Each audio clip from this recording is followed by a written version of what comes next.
네, 안녕하세요. 랑남부동산 재테크입니다. 잘 지내고 계신가요? 예, 저도 일단 잘 지내고 있고, 최근 들어서 조금 바쁜 일들이 있다 보니까 자료 조사를 할 시간이 조금 부족했습니다. 예, 그래서 대구 관련된 영상들을 못 올리게 되었었는데, 그래도 이제 자리 잡혀가고 있는 중이니까 정리되는 대로 많이 올릴 예정이고요.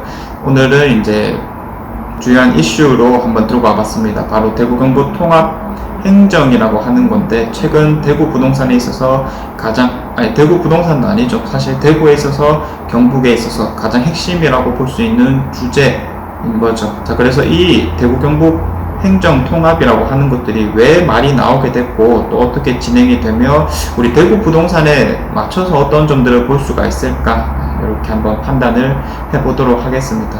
자, 일단 제가 제일 처음 먼저 대구 경북 행정 통합이라는 것을 들었을 때 떠올랐던 것은 대구 경북 통합 신공항이라고 하는 거였거든요. 대구 경북에 어떻게 보면은 미래라고 할 수 있는 이 공항 사업이었었는데, 사실 뭐 이제 시작했다라고 볼 수가 있는 거잖아요. 시작은 되었다라는 측면에서 바로 다음 사업을 속도감 있게 진행한다는 것 자체는 어떻게 보면은 그만큼 대구 경북에 있어서 큰 위기가 있는 게 아닌가라는 생각도 들고요. 그만큼 정책 결정자 입장에서는 빨리빨리 움직여야 되는 그런 시기인가 라는 생각도 많이 들고 있습니다. 자, 그래서 어쨌든 우리가 대구에 살고 있는 시민 입장으로서도 이런 것들을 같이 지켜보는 것들이 중요하겠죠.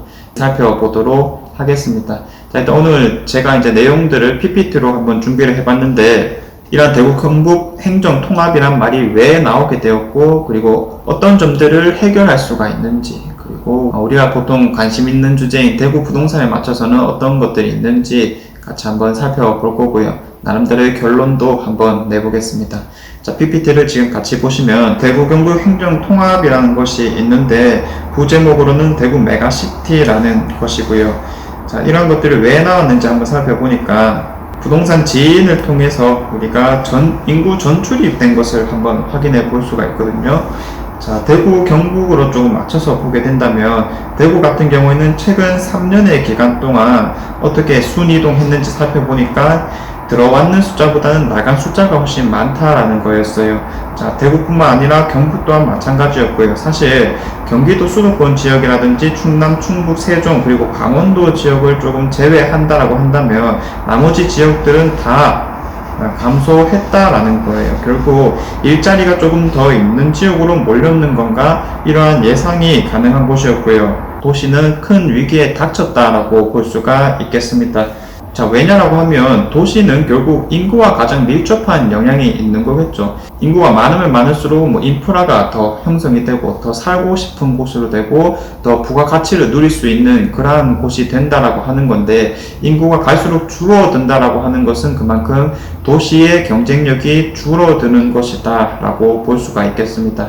자, 그래서 이러한 것들을 조금 줄여보고자 규모의 경제라는 것을 이용하려고 하는 거거든요. 즉, 규모가 커지면 거기에 들어가는 비용도 훨씬 더 작아지게 된다는 겁니다.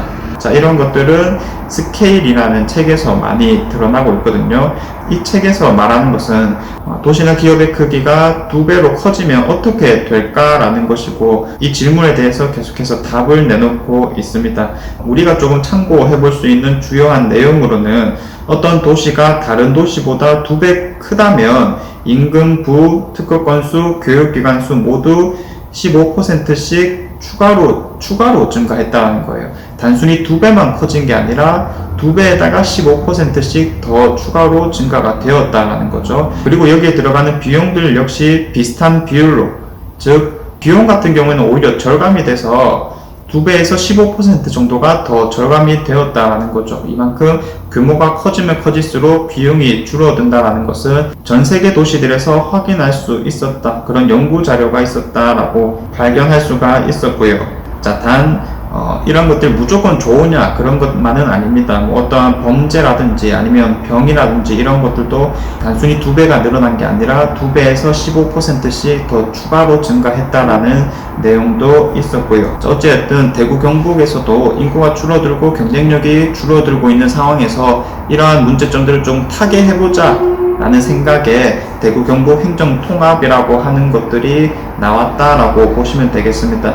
이 시작으로는 우리가 살고 있는 대구광역시 그리고 8개 구군이 있죠. 그리고 이제 경상북도에 23개 시군이 합쳐져서 대구 경북 특별자치도 31개 시군구로 만들자 이렇게 이제 말이 나왔었는데 대구광역시가 분리되기 전인 40년 전으로 돌아가는 것이 아니냐, 그러면 대구의 위상이 떨어지는 거 아니냐, 이런 문제점들이 많이 주장이 되었습니다. 자, 그래서 지금 최근 대구시장의 인터뷰 내용을 보면 대구시 8개 구군을 그대로 유지하면서 경북 23개 기초자치단체를 포함한 31개 시군구로 확장하면 아무런 문제가 없는 게 아닌가, 이런 주장이 나오고 있는 상황이고요. 그래서 진행되고 있는 것들을 한번 살펴보면 저번 달에 공론화위원회가 공식적으로 출범을 하였고요. 이 통합에 있어서 쟁점은 결국 문제가 되고 있는 것들을 잘 해결하는 방향으로 가야 되는 것이겠죠. 그래서 명칭이라든지 대구시와 경북도의 지위 같은 것은 어떻게 할 것인지,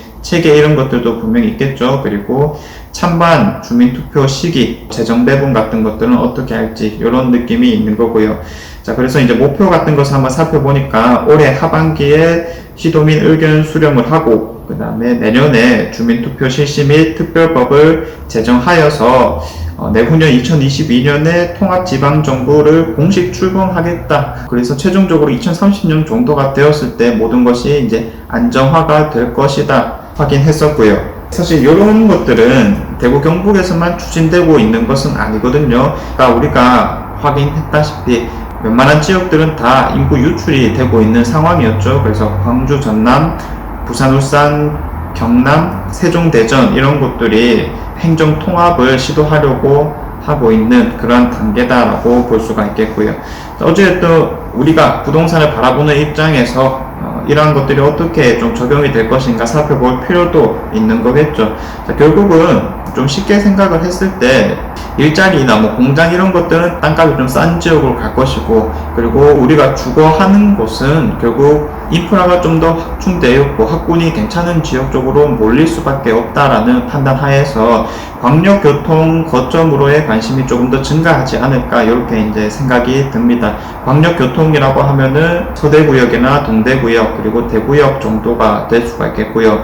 그런 주변으로 해서 주거단지들은 행정통합이 진행됨에 따라서 당연히 더 위상이 더해갈 수밖에 없는 그런 지역이라고 보이는 곳이고요. 또 여기뿐만 아니라 그 밖에 교통이 편리한 곳은 다 괜찮은 곳이다 라고 볼 수가 있겠죠. 그래서 더블역세권이라든지 순환도로에 인근한 지역이라면 좋아질 것이다 라고 보여지는 겁니다. 어찌되었든 중심지로 계속 몰릴 수밖에 없다라는 측면에서 중심지와 외곽지역과의 양극화는 당연히 심해질 수밖에 없다라는 측면이 있었고요. 자, 그리고 말씀드린 것과 조금 다른 관점에서 한번 생각을 해보자면, 교통만 괜찮다면은 나는 좀 쾌적하게 살고 싶다 이렇게 이제 주장을 하시는 분들도 많아지겠죠. 왜냐하면 중심지로 너무 많이 쏠려 있으니까. 자, 그래서 근교 지역에 대한 고급 전원주택 단지들의 수요가 지금보다 조금 더 증가되지 않을까라는 생각도 한번 해봤습니다. 아까 스케일이라는 책에서 확인을 했다시피 규모가 2배가 되었다라고 했을 때 그 2배보다 더 큰 이익을 창출할 수 있다는 측면도 있었지만은 범죄나 질병에도 우리가 취약해질 수밖에 없다라는 거죠. 왜냐하면 사람들이 많이 몰리고 있으니까요. 자, 그래서 현재 상황에 진행되고 있는 코로나로 인해서 이런 상황들이 더 잘 이해가 될 건데, 결국 컨택트의 반대말이라고 볼 수가 있겠죠. 비대면의 삶이 점점 많이 늘어날 것입니다. 그래서 이런 언택트 특화 주거 공간들이 많이 늘어날 것으로 보입니다. 예를 들어서 비대면 공간이 확보된다든지, 아니면은 집에 들어갈 때부터 어떤 클린 시스템들이 있죠. 바이러스 차단을 강화한다든지, 또한 이제 재택근무라든지 온라인 교육들도 많이 늘어나게 되었어요. 이런 것들을 근거로 봤을 때 아까 말씀드렸던 근교 지역의 고급 전원주택 단지들 역시나 조금 더 수요가 증가할 것이다, 이렇게 이제 예상이 되는 거고요. 자, 어쨌든 제 나름대로 한번 결론을 내보겠습니다. 거대 도시라고 하는 것은 사실 하나의 흐름이거든요.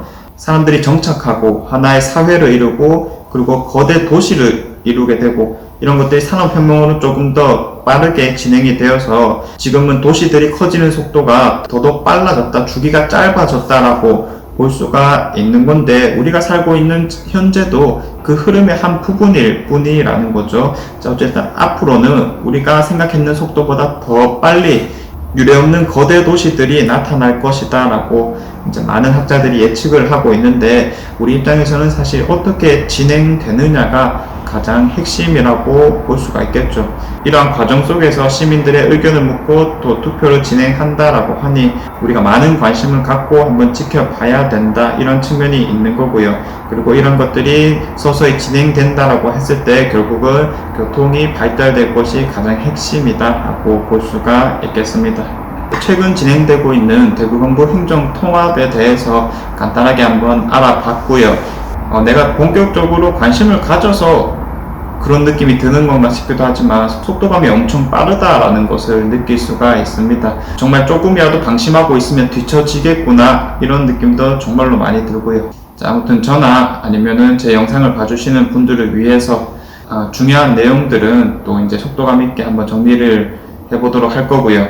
제가 준비한 내용은 여기까지입니다. 네, 영상 봐주셔서 감사합니다.